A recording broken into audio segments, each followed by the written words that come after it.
मैं doctor BS दादीज एक बार आप सभी का पुनः हार्दिक अभिनंदन करता हूं आपके अपने ABC एग्रो क्लासेस उदयपुर के ई प्लेटफॉर्म पर। जब हम उद्यान विज्ञान की बात करते हैं तो उद्यान विज्ञान के अंदर हम फलों का अध्ययन करते हैं, फूलों का अध्ययन करते हैं और सब्जियों का अध्ययन करते हैं।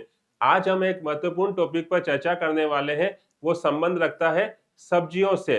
जी हाँ, सब्जियों से। तो आज हम जो पढ़ने वाले हैं वो है सब्जियों का वर्गीकरण, क्लासिफिकेशन की सब्जियों को किस किस आधार पर अलग अलग भागों में विभाजित किया गया है।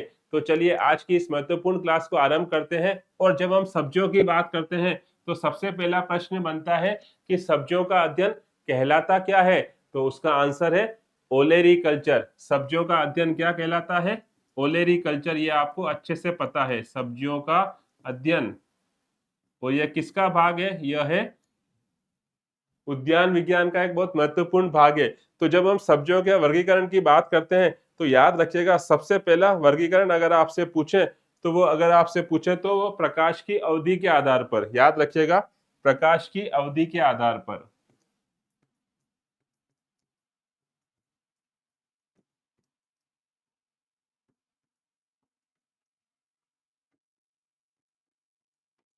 तो आप जानते हैं कि हमने पहले भी चर्चा करी हुई डिटेल से कि जब भी हम फोटो पीरियोडिज्म के बेसिस पे पौधों को डिवाइड करते हैं तो वो तीन भागों में करते हैं, STP, LDP और DNP। आप जानते हैं, बता देता हूं मैं आपको फिर भी एक बार वापस। STP,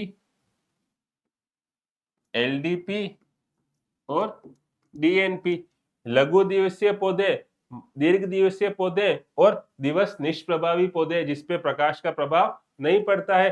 तो STP का मतलब होता है शॉर्ट डे प्लांट, LDP का मतलब होता है लॉन्ग डे प्लांट, और अगर आपसे DNP का पूछते तो उसका मतलब होता है डे न्यूट्रल प्लांट। तो सबसे पहले हम बात करते हैं कि लघु दिवसीय पौधों के सब्जियां कौन कौन सी होती जो इसके एग्जाम्पल है। तो इसका सबसे महत्वपूर्ण एग्जाम्पल है शक्करकंद। और इसमें आते हैं सभी बीन्स, जो भी बीन्स हैं, बीन्स वाली सब्जियां हैं, एक्सेप्ट राजमा। केवल राजमा को छोड़ दीजिए आप, राजमा के अलावा सारे जो होते हैं बीन्स वो किस कैटेगरी में जाते हैं? शॉर्ट डे प्लांट के अंदर जाते हैं। तो याद रखिएगा, राजमा के अलावा सारे बीन्स और शक्करकंद, ये किसका एग्जाम्पल है? ये एग्जाम्पल है SDP का, जिसे हम बोलते हैं शॉर्ट डे प्लांट। अब देखिए, LDP का पूछे आपसे कि LDP में कौन कौन से आते हैं, तो याद रखिएगा आलू, प्याज, पत्ता गोभी, फूल गोभी। आलू, प्याज, पत्ता गोभी, फूल गोभी, ये सब किस कैटेगरी में आते हैं? ये आते हैं LDP के अंदर। और भी आप देखना चाहें तो इसके अंदर शलजम भी आता है और गाजर भी आता है। याद रखिएगा, शलजम और गाजर। ऐसे ये सब किसके उदाहरण हो गए? LDP के उदाहरण हो गए। DNP का आपसे पूछे तो याद रखिएगा, DNP में टमाटर, बैंगन और मिर्च क्या क्या होंगे? टमाटर, बैंगन और मिर्च। याद रखिएगा, इसके अंदर क्या क्या होगा? टमाटर, बैंगन और मिर्च। टमाटर, बैंगन और मिर्च, ये किसके उदाहरण है? ये उदाहरण है DNP के। आप चाहो तो इसके अंदर भिंडी को भी ऐड कर सकते हो, भिंडी। तो हमने पहला क्लासिफिकेशन देखा, वो हमने देखा प्रकाश की अवधि के आधार पर कितने प्रकार होते हैं वो आप जानते हैं, STP, LDP और DNP। ये सब उनके मुख्य मुख्य उदाहरण हैं। अब देखिए, दूसरी अगर आपसे बात की जाए कि लिंग के आधार पर कितने प्रकार के होते हैं, याद रखिएगा, लिंग के आधार पर वर्गीकरण।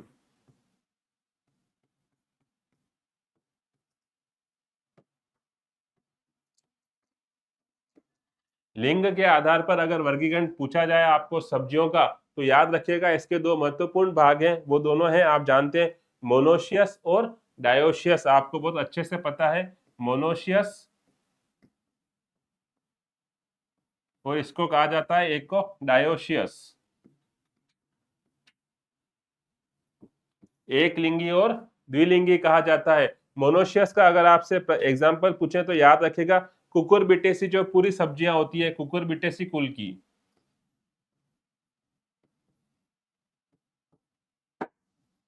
कुकुरबिटेसी कुल की सारी सब्जियां किसमें आती है? मोनोशियस के अंदर आती है। इसके अलावा अगर आपसे और पूछें तो चौलाई भी आता है, स्वीट कॉर्न भी आता है। अब देखिए डायोशियस की जब हम बात करें तो डायोशियस में चुकंदर, रतालू और एस्पेरेगस, चुकंदर, रतालू और एस्पेरेगस,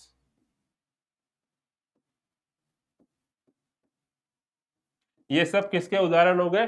डायोशियस के। अगर आपसे सिंपल पूछ ले कि मोनोशियस कौन कौन हो सकते हैं तो मोनोशियस का मैंने आपको बताया चोलाई और कुकुरबिटेसी सब्जियां, कुकुरबिटेसी की सारी सब्जियां और इसके अलावा चोलाई,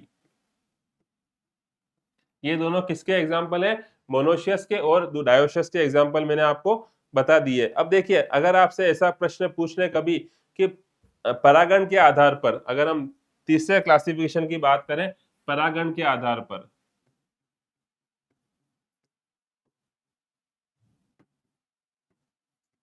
तो याद रखिएगा दो होते हैं ये, स्वपरागित, इनको दो भागों में विभाजित किया गया सब्जियों को, दूसरा है परपरागित, सेल्फ पोलिनेटेड, सेल्फ पोलिनेटेड और क्रॉस पोलिनेटेड, ये याद रखिएगा। एक सेल्फ पोलिनेटेड होता है, एक क्रॉस पोलिनेटेड होता है परागण के आधार पर। प्रश्न सेम, स्वपरागण के उदाहरण बताइए तो याद रखिएगा टमाटर, आलू, मटर, चवला। इसके एग्जांपल है टमाटर, आलू, मटर और चमला। ये चारों एग्जाम्पल किसके हैं? सेल्फ पोलिनेटेड के स्वपरागित फसलों के उदाहरण है। अगर आपको परपरागित का एग्जाम्पल पूछे तो याद रखिएगा उसके भिंडी, बैंगन और मिर्च मेन उदाहरण है। भिंडी,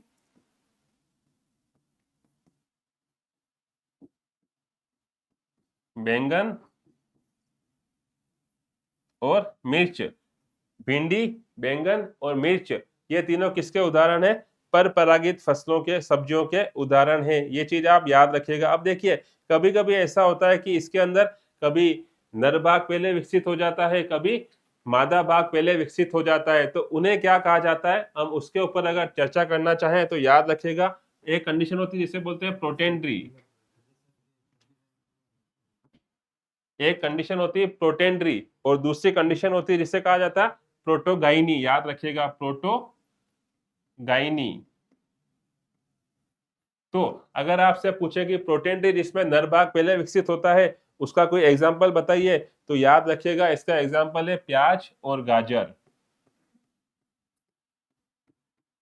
जिसमें नर भाग पहले विकसित होता है उसे प्रोटेंड्री कहा जाता है, जिसमें मादा भाग पहले विकसित होता है उसे प्रोटोगाइनी कहा जाता है। तो प्रोटोगाइनी का अगर आपसे उदाहरण पूछें तो प्रोटोगाइनी का उदाहरण याद रखिएगा आप गोभी वर्गीय सब्जियां, कोल क्रॉप जिसे बोलते हैं, गोभी वर्गीय सब्जियां,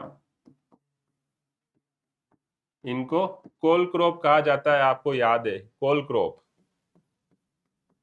तो अगर आपसे पूछ ले कि प्रोटेंड्री का उदाहरण, मैंने बता दिया, प्रोटोगाइनी का उदाहरण वो भी मैंने बता दिया।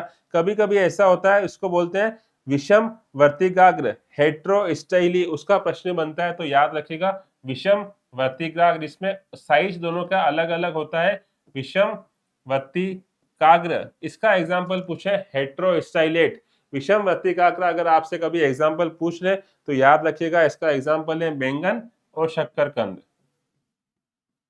बैंगन और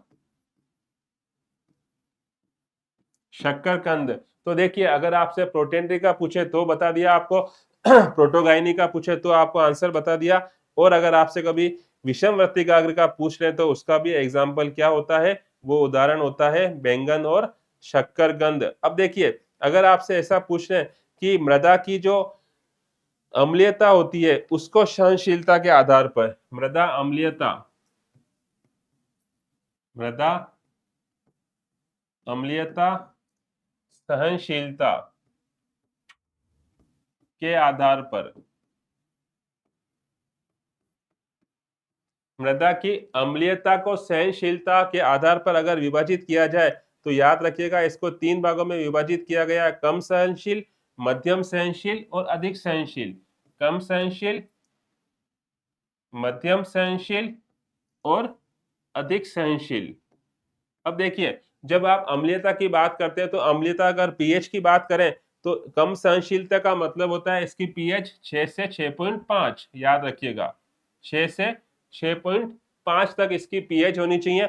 मध्य की पूछे तो उसका आंसर होगा 5.5 से 6, 5.5 से 6 पीएच होनी चाहिए मध्यम की। और अधिक की अगर आपसे पूछे तो अधिक की पीएच जो होती है वो होनी चाहिए 5 से 5.5 तक।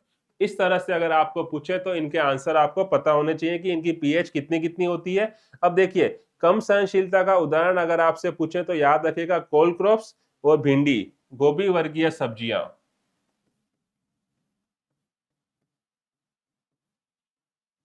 और भिंडी, ये किसके एग्जाम्पल है? ये एग्जाम्पल है कम सहनशीलता के उदाहरण है गोभी वर्गीय और भिंडी। दूसरा आपसे मध्य का पूछे तो याद रखिएगा इसका बैंगन, मिर्ची और टमाटर। बैंगन, मिर्ची और टमाटर। भिंडी, एक गोभी वर्गीय और यहाँ पे क्या है दूसरा भिंडी। तो देखिए, ये गोभी वर्गीय है और भिंडी है कम वाली के। मध्यम का पूछे तो बैंगन, मिर्ची और टमाटर। अधिक का पूछे तो याद रखिएगा आलू और तरबूज। क्या है? आलू और तरबूज।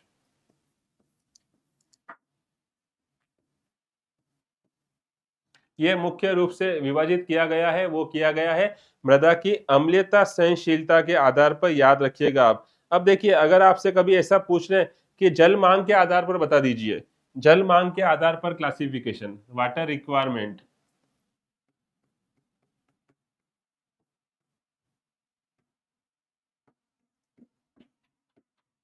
जल मांग के आधार पर सब्जियों को कितने भागों में विभाजित किया गया है? तो उसका आंसर याद रखिएगा अधिक जल मांग, मध्य जल मांग, कम जल मांग और बहुत कम जल मांग। याद रखिएगा, सबसे अधिक पहले लिखता हूं अधिक जल मांग, मध्यम जल मांग, तीसरा लिखा कम जल मांग और अत्यधिक अल्प, अल्प बहुत कम,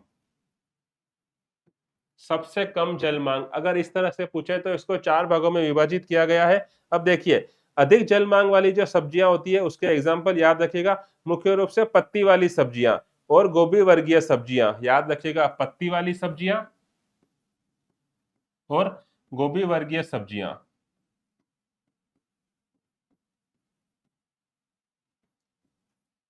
मूली, ये सब किसके उदाहरण है? अधिक जल मांग वाली फसलों के उदाहरण है।